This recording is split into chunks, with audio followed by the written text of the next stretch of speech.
I'm going to be teaching you how to do Premiere Pro. I'm going to teach you how to do a video on Premiere Pro. I'm going to teach you just the basics of Premiere Pro. It's going to be gorgeous. So I hope you stick along for the ride. So what you want to do is you want to scroll down until you find your footage that you've taken or whatever things you're going to be uploading onto Premiere Pro.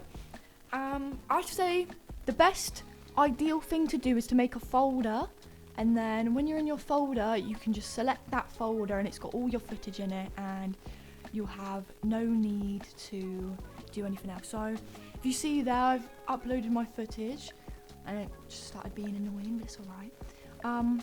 And then if you see at the bottom right corner, it's the import button, and you're gonna want to press that, and then it will say on your screen importing. It's not saying it on mine, but it should say it for yours. So once you're loaded in, you're gonna probably have a bit of a buffer in for a minute, but once you're loaded in, you can see on the left bottom hand side of the screen all of your clips are down there, and you can scroll down. So if you accidentally delete one, you're fine because it's right there. You can just upload it and put it straight back in. But if you see there, I've got all my clips, and there's that little bar there, that little blue bar, and you can just drag it across and you'll get all of, like, you can play your clip or you can take it to a certain part, and then on the bottom of the screen, if you look down there, there's the little bar, and you can pull that back and forth and it will enlarge your clips or make them smaller. So I've added too many clips, so I'm just going to delete some of them because I only need about one or two to show you guys some of the effects that I'm going to be doing. So yeah, you see I've got my two. So if you see in the top right here, your clip has been, the clip's been dropped in, but you can also drag it in. If it goes away, you can drag it on, and then there's a little bar down there, and it means you can cut your clip shorter, or yeah, it just means you can cut your clip. It's a lot easier than getting the razor tool, I find, in my opinion. I'll tell you about the razor tool in just a moment. So yeah, you're going to want to pull it in, make it shorter, or make the end cut off, whatever you need to do. So if you also see that little button there at the top, like underneath with the little music thing, you can drag that, and that's a video only drag thing, and you drag it on top of your clip and then it shortens it. And that also is a good way to delete the sound in your video, in your footage, if you don't need your sound. But obviously you can keep your sound in if you need it, lovelies. So if you see here, there's a arrangement of tools on the side. Like there's the selection tool, which is what we're on right now, which is what drags the clips, so on and so forth. I was just gonna pull them forward. And then there's the rest of them, which this one, so if you look there at the next one, this means you can drag all of your clips together and move it back and forth, which I find very nifty.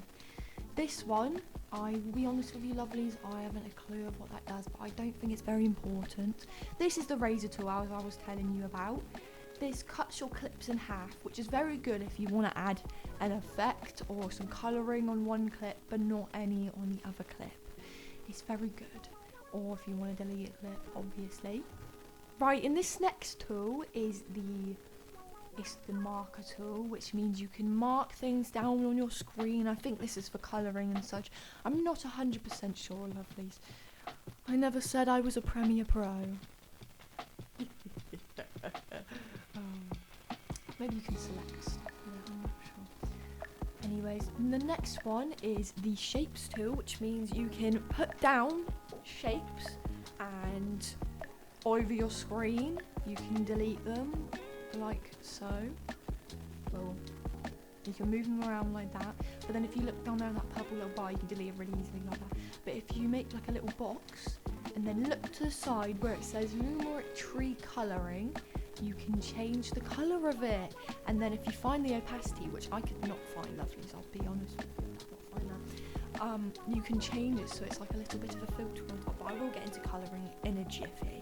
Alright, next up we've got the hand tool. Now this is pretty handy if you want to try to move your footage around, and if you're on a PC you can place your mouse and you can place the little knobby thingy that rolls. You can use that and you can zoom in on your clip. And then next we've got the text box. This is pretty easy, everybody knows what a text box is. I see I'm writing hello cherubs because you guys are my cherubs. The last one we won't be worrying about because this is like an AI tool and I do not support AI. Not at all, lovelies. So now we're going to be moving on to the Lumetri, sorry darlings, colour. And if you see here, you can make it blue, orange, green, pink.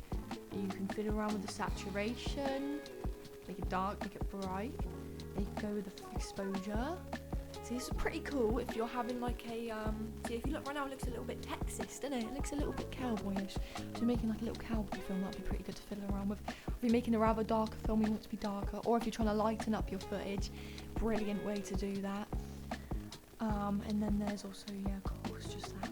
And there's some other colouring things, but I really do think you should stick with the basic correction because these ones are a lot more confusing. You can get a better gauge with these with the kind of trying to get it in between. That is good, but you know, you can kind of fiddle with that up and down. That's pretty good if you're trying to make it very like saturated and bright and such, and just not very human-like, kind of alien-esque.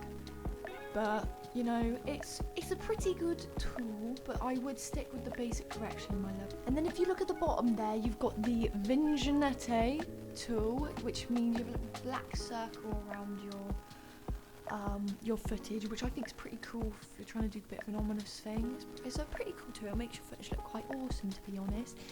And I think that's going to be it, me lovelies. I think that's going to be it. I hope you have a wonderful day and keep rocking out.